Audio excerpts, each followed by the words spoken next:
Hello guys, good morning. দেখতে পাচ্ছেন আমি এইখানে ডাল বানাইতেছি আর এইখানে আমি পোহা বানাইতেছি। পোহা রেসিপি দেখো।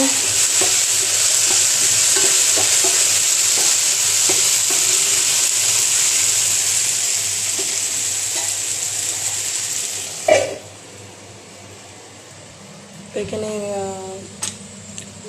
লাউয়ের সবজি আর পোহার জন্য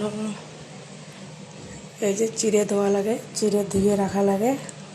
আর পোহাতে প্রথমে তেল দিবা, তেল দিয়ে তারপরে ওখানে মুংফলি দিবা, তারপরে রাই দিবা, তারপরে কড়ি পাতা দিবা, তারপরে পেঁয়াজ কাঁচা লঙ্কা দিয়ে ভালো করে একটু ভুনবা, ভুনে তারপরে ওখানে টমেটো, আলু, মটর দিয়ে এগুলো ভালো করে রান্না করা লাগবে, সিদ্ধ করা লাগবে।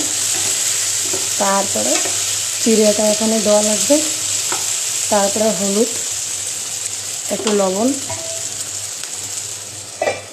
ফের একটু নাড়াচাড়া করে লাস্টে হালকা একটু চিনি আর এই যে লেবু লাস্টে দিয়ে একটু গ্যাসের জাল দিয়ে বাস, তারপরে বন্ধ করে রেখে দিবে।